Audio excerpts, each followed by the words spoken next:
सर्वांना नमस्कार। पवित्र पोर्टल अपडेट संदर्भात हा व्हिडिओ आहे। सध्या टेट 2 मध्ये पहिला राऊंड लागलेला आहे। 11,000 शिक्षकांची यादी लागलेली आहे आणि त्यांची पुढील भरती चालू आहे।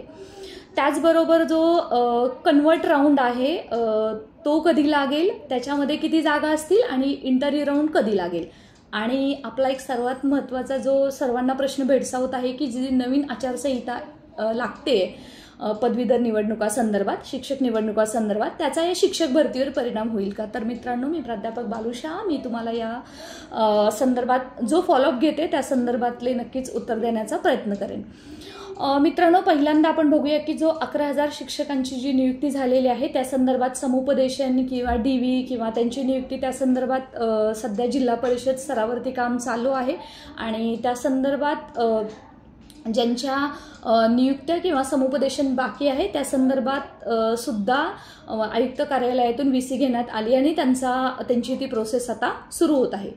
आता जो कन्वर्ट राऊंड ज्याची आपण उत्सुकतेने वाट पाहतोय, कारण आपण पाहत आहोत की मुलाखत राऊंडमध्ये मुलाखत घेत असताना कशा प्रकारे ती शिक्षक भरती होते ओपन सिक्रेट आहे, तुम्हाला सांगायला नको। आणि त्या संदर्भात सुद्धा सध्या आयुक्त कार्यालय असेल, मंत्रालय असेल, त्या इथे सध्या आपण न्यूज बुलेटिन थ्रू पाहिलंच असेल की मापक एक श्रेणी बनवली जात आहे जेणेकरून याच्यामध्ये मल प्रॅक्टिस होऊ नयेत। त्यामुळे हा राऊंड आहे त्याच्यामध्ये 30 मार्चचा असणार आहे आणि याच्यामध्ये विद्यार्थ्यांचा डेमो म्हणजे जो शिक्षक आहे त्याचा डेमो घेतला जाणार आहे। त्यासाठी विद्यार्थी क्लासमध्ये हवे असतात आणि तो राऊंड अर्थातच जूनमध्ये लागेल अशी म्हणजे शाश्वती आहे। त्याचबरोबर जो कन्वर्ट राऊंड आहे तो लागेल का? तर मित्रांनो, कन्वर्ट राऊंड आहे तो ॲक्च्युली लागायला हवा होता, परंतु त्याच्यामध्ये ज्या काही जागा होत्या त्या काही कॅटेगरीज आहेत त्या कन्वर्ट होतात, काही कॅटेगरीचे वेगवेगळे रूल्स असतात, त्याच्यामुळे थोडासा उशीर झाला। आणि आता आपण पाहतोय की दुसरी सुद्धा आचारसंहिता येऊन टेपलेली आहे। पहिल्या आचारसंहिता लागली तेव्हा आपल्या शालेय विभागाने निवडणूक आयोगाकडून परमिशन घेतली होती आणि आता त्यानुसार प्रोसेस सुरू होती, परंतु हे कुठल्या ना कुठल्या टेक्निकल अडचणी शालेय विभागाला भेडसावत आहेत आणि तो सुद्धा राऊंड आता लवकरात लवकर लागायला पाहिजे। या संदर्भात जेव्हा फॉलोअप घेतला जातोय तेव्हा असं सांगितलं जातंय मंत्रालय स्तरावरून की या आठवड्यामध्ये हा राऊंड लागेल। कारण आता पाहतोय की आणि हा राऊंड सुद्धा 31 मेच्या अगोदरच लागायला हवा का? कारण आता सध्या आचारसंहिता सुद्धा लागत आहे आणि त्या आचारसंहितेमध्ये अजून पुढचे राऊंड लागणार नाहीयेत, बरोबर? हा प्रश्न आपल्या मनामध्ये आहे। मग यासाठी आपण काय करायचं, किंवा खरंच आचारसंहितेचा शिक्षक भरतीवरती परिणाम होईल का? तर मित्रांनो, ही आदर्श आचारसंहिता नाहीये, त्यामुळे याचा शिक्षक भरतीवरती परिणाम होईलच असं नाहीये, परंतु तरी सुद्धा जरी झाला तरी असं सांगितलेलं आहे मंत्रालयातून की आम्ही इलेक्शन कमिशनकडून अजून परमिशन घेऊ। पण आपण पाहतोय की हा जी फेरे आहेत इलेक्शनचे, निवडणुकाचे, ते संपणारच नाहीयेत। मग त्यासाठी आपल्याला शालेय विभागाला सहकार्य करायचं आहे आणि जास्तीत जास्त राऊंड लवकरात लवकर कसे लागतील आणि जास्तीत जास्त आपले मित्र कसे भरती होतील याच्यावरती आपण भर द्यायचा आहे। तर आता बघूया, या आठवड्यामध्ये कन्वर्ट राऊंड लागेलच आणि तो राऊंड जर आपल्याला साशंकता असेल तर प्रत्येकाने आता घर सोडायचं आहे। म्हणजे ज्यांचे 1-2 मार्क्सने राहिलेले आहेत त्यांना वाटतं की माझं कन्वर्ट राऊंडमध्ये काम होईल, त्यांनी प्रत्येकाने आपल्या स्तरावरती आयुक्तालय असेल तिथे फॉलोअप घ्या, मंत्रालय असेल तिथे फॉलोअप घ्या आणि सगळ्यात महत्त्वाचं याच्यावरती सही होते आपल्या शिक्षण मंत्र्यांची, हे लक्षात घ्या। आणि त्या सहीबद्दलचा ड्राफ्ट्स मी एक इंस्टाग्रामला लाईव्ह केलं होतं, त्याच्यामध्ये सांगितलेलं आहे की तो ड्राफ्ट्स बनत आहे, कदाचित तो आता बनून झाला असेल, कारण आता सध्या सुट्ट्या असल्यामुळे त्याच्याबद्दलचं कंटिन्यू अपडेट मिळालेलं नाहीये।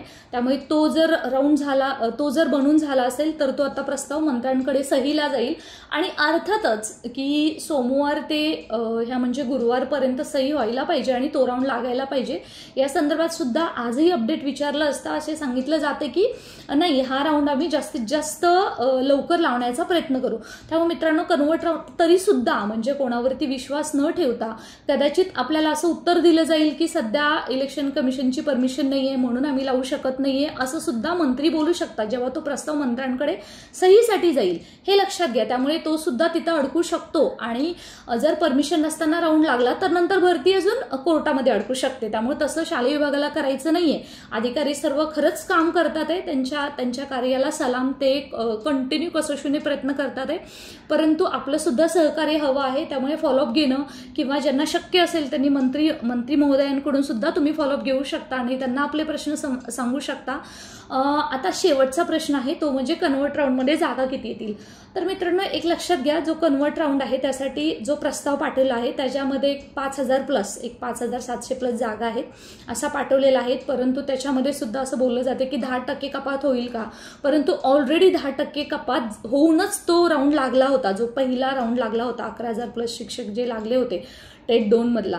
त्यामुळे याच्यामध्ये 10% कपात सुद्धा व्हायला नकोय, पूर्ण जागा यायलाच पाहिजेत. किंवा हार्डली जरी कपात झाल्या तरी 5,000 जवळपास शिक्षक आपल्या कन्व्हर्ट राऊंडमध्ये लागतील असा विश्वास नक्कीच आहे. आणि या जागा जास्तीत जास्त याव्यात त्यासाठी खरं सांगू का, खरंच म्हणजे हे आपले जे अधिकारी वर्ग आहेत शालेय विभागातील ते सुद्धा मनापासून प्रयत्न करतात. त्यांच्या प्रयत्नाबद्दल आपल्याला शंकाच नाहीये. आणि जो आता ही आचारसंहिता आहे त्याचा ओव्हरऑल भरतीवरती काही परिणाम होईल का. तर मित्रांनो, असं सांगतात की शालेय विभागाकडून की परिणाम तर होणार नाहीये, परंतु जरी परिणाम झाला तरी आम्ही अजून म्हणजे इलेक्शन कमिशनला परमिशनसाठी लेटर पाठवू. जसं तुम्हाला लास्ट टाइम पण मी सांगितलं होतं की परमिशन घेतली आणि ती मिळाली, परंतु काही टेक्निकल गोष्टी वाढत जातात आणि त्याच्यामुळे ह्या गोष्टी होत नाहीयेत. कोर्ट केसेस आहेत, आपण न्यूज बुलेटिन आपल्याला देते त्याच्यातून सुद्धा आपल्याला समजते की या गोष्टीला उशीर होत आहे. तरी पण मित्रांनो, कोणी सुद्धा म्हणजे असं थोडं पॅनिक होऊ नका. समजू शकतो की प्रत्येकाला लागलं पाहिजे, जॉब लागला पाहिजे, जास्तीत जास्त उशीर होतोय त्यामुळे मनामध्ये आपला राग असणं साहजिक आहे. फॉलोअप घ्यायला सुरुवात करा, घरी बसू नका. घरी बसून काही मिळणार नाही, आपल्याला माहिती आहे की मांगने तक अभी तक कुछ मिला नहीं है तो आज कैसे मिलेगा. तो इसके लिए शुरुआत तो सब लोग करो. ऐसे घर में बैठ के आप सोचोगे कि मेरे लिए गॉड फादर आएगा और मैं तभी काम करूँगा, ऐसा होगा नहीं. तो शिक्षक भर्ती के लिए आपको बाहर निकलना ही पड़ेगा. तो आप सबसे ये विनती है की सगळ्यांनी आता आपापल्या पद्धतीने फॉलोअप घ्या आणि कन्व्हर्ट राऊंड कसा लागेल आणि त्याचबरोबर मुलाखत राऊंड कसा लागेल हे सुद्धा लक्षात घ्या. कारण नंतर आचारसंहिता आल्यानंतर तो राऊंड लागत नाहीये, त्यामुळे दोन्ही राऊंडचे जे विद्यार्थी वाट बघत आहेत कधी लागेल त्यांनी सगळ्यांनी आता फॉलोअप घ्यायला सुरुवात करा. आणि याबद्दलच्या अजून काही शिक्षक भरतीबद्दलचे अपडेट्स असतील ते आपल्याला नक्कीच कळू. आता या आठवड्यामध्ये पूर्ण फॉलोअप मंत्रालय किंवा आयुक्त कार्यालयातून आपण घेऊया. त्याचबरोबर न्यूज बुलेटिन थ्रू सुद्धा आपल्याला या संदर्भात माहिती मिळते. टेलिग्राम चॅनल नक्की जॉईन करा, तिथं सुद्धा तुमचे प्रश्न विचारा.